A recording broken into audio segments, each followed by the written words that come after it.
പ്രിയപ്പെട്ടവരെ, നമ്മുടെ SNDPയുടെ general secretary ബഹുമാനനായ വെള്ളാപ്പള്ളി നടേശൻ സമർത്ഥനായ ഒരു കൗശലക്കാരനാണ് അദ്ദേഹം.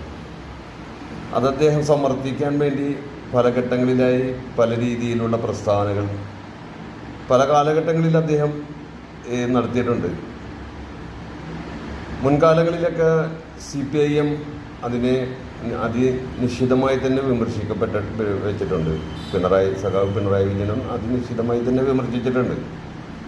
പക്ഷേ പുതിയ കാലഘട്ടത്തിൽ അദ്ദേഹം അതീവമായ രീതിയിലുള്ള ചില പ്രഹരങ്ങൾ ന്യൂനപക്ഷങ്ങൾക്കെതിരെ, പ്രത്യേകിച്ച് മുസ്ലിം സമൂഹത്തിനെതിരെ അയച്ചുവിടാറുണ്ട്.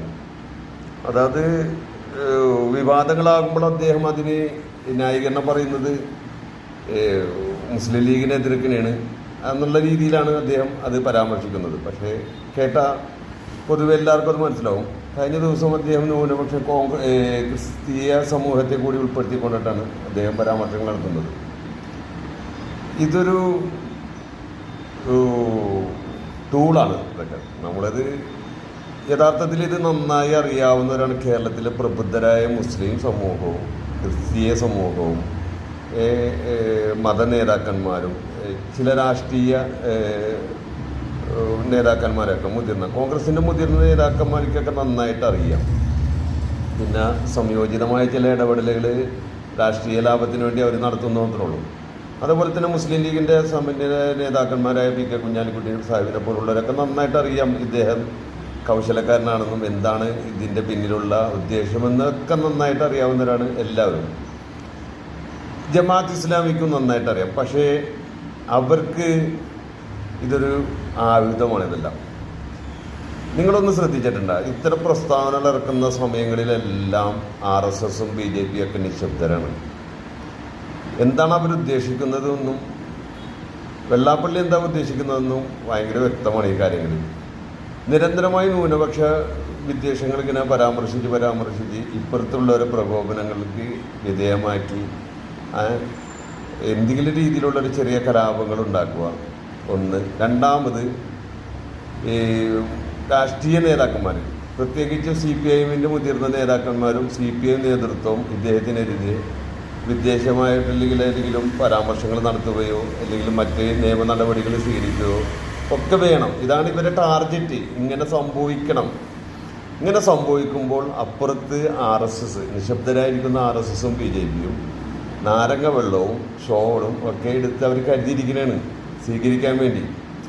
കാരണം അത് അവർക്ക് മറ്റു മാർഗങ്ങളില്ല. ഇനി കേരളത്തിൽ ജനക്ഷേമ പദ്ധതിയുമായിട്ടോ മറ്റു ക്ഷേമകാര്യങ്ങളുമായിട്ടോ അല്ലെങ്കിൽ രാഷ്ട്രീയം പറഞ്ഞൊന്നും മുന്നോട്ട് പോകാൻ അവർക്കാകില്ല. പിന്നെ വർഗീയതയാണ്. അതിന് വെള്ളാപ്പള്ളിയെ നന്നായി അവർ ഉപയോഗപ്പെടുത്തുന്നതാണ്. അത് നന്നായി അറിയാവുന്നവരാണ് കേരളത്തിലെ പ്രബുദ്ധരായ മുസ്ലിം സമൂഹവും പണ്ഡിതന്മാരും, പ്രത്യേകിച്ച് മുസ്ലിം ലീഗിൻ്റെ നേതാക്കന്മാർ. അങ്ങനെ അദ്ദേഹം വലിയ വിമർശനങ്ങളൊക്കെ ഉന്നയിക്കുമ്പോൾ ഒരു അയോഗമ്പൻ രീതിയിലുള്ള മറുപടി കൊടുത്തിട്ട് പോണത് ഇതൊക്കെ ഇതിൻ്റെയൊക്കെ ഒരു ഇതുകൊണ്ട് തന്നെയാണ്.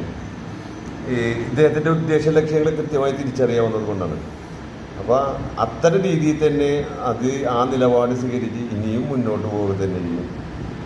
താങ്കളുടെ നിലപാടുമായി മുന്നോട്ട് പോകും. ഏതെങ്കിലും ഒരു CPIMൻ്റെ നേതാവോ സഖാവ് പിണറായി വിജയൻ്റെ വായിൽ നിന്നോ അല്ലെങ്കിൽ CPIMൻ്റെ ഭാഗത്തു നിന്നോ താങ്കൾക്കെതിരെ എന്തെങ്കിലും പരാമർശങ്ങൾ ഉണ്ടാക്കി അതിന് മുതലെടുപ്പ് നടത്തി ആ രീതിയിലുള്ള ഒരു മതവർഗീയ അന്തചിത്രം ഉണ്ടാക്കി രാഷ്ട്രീയ നേട്ടം കൊയ്യാനോ താങ്കളുടെ മകനുണ്ടാക്കിയ വർഗീയ രാഷ്ട്രീയ കമ്പനി ഉണ്ടല്ലോ BDJSന് ഇപ്പോൾ ദയനീയ അവസ്ഥയിലാണ് പോകുന്നതും അതിനെ വളർത്തിയെടുക്കാൻ താങ്കൾ പെടുന്ന പാടുകളെല്ലാം ഞങ്ങൾക്ക് നന്നായി അറിയാം. അതുകൊണ്ട് അത്തരം കൗശലകരമായ കാര്യങ്ങളൊക്കെ അങ്ങ് കയ്യിൽ വെച്ചാൽ മതി. ഇതൊക്കെ നല്ല പ്രബുദ്ധരായ മലയാളികളെല്ലാം നന്നായി തിരിച്ചറിയുന്നുണ്ട്. ജമാഅത്ത് ഇസ്ലാമിയെ സംബന്ധിച്ചോളം അവർക്കിതൊരു അവസരമാണ്. ആ അവസരം അവർ നന്നായി പ്രയോഗിച്ചിട്ടുണ്ട്. ആ പ്രയോഗത്തെയും സമൂഹം ഒന്നടങ്കം നല്ല രീതിയിൽ തന്നെ തള്ളിക്കളഞ്ഞിട്ടുണ്ട്. അവരാവുന്ന രീതിയിലൊക്കെ നല്ല രീതിയിൽ പണിയെടുത്തിട്ടുണ്ട്. ഇദ്ദേഹത്തിൻ്റെ ചിത്രം വെച്ച് ഇദ്ദേഹത്തിൻ്റെ വിഷയങ്ങളൊക്കെ സംബന്ധമാക്കിയിട്ടൊക്കെ ഒരുപാട് നല്ല രീതിയിൽ പണിയെടുത്തിട്ടുണ്ട്. അതൊക്കെ നിങ്ങളെ അന്തർധാര കൃത്യമാക്കുന്നതാണ്. ഏതെല്ലാം രീതിയിൽ നിങ്ങൾ തമ്മിലുള്ള ചർച്ചകളും RSSുമായിട്ടുള്ള ചർച്ചകളൊക്കെ ജമാഅത്ത് ഇസ്ലാമി നടത്തുന്നത് ഏത് ഭാഗമായിട്ടാണ്, എന്തിനു വേണ്ടിയാണ് ചർച്ചകൾ നടത്തുന്നതെന്നും ഒക്കെ ഇനി കൂടുതൽ സന്ദീപ് വാര്യനെ പോലുള്ള നേതാക്കന്മാർ വെളിപ്പെടുത്തും. അപ്പോൾ നമുക്ക് തിരിച്ചറിയാം. അതുകൊണ്ട് അങ്ങയുടെ ഏറ്റവും മനോഹരമായ കൗശലങ്ങൾ അങ്ങ് കയ്യിൽ വെച്ച് പ്രയോഗിച്ചു കൊണ്ടിരിക്കുക. നമ്മളിങ്ങനെ ആസ്വദിച്ചു കൊണ്ടിരിക്കും. ഓക്കെ.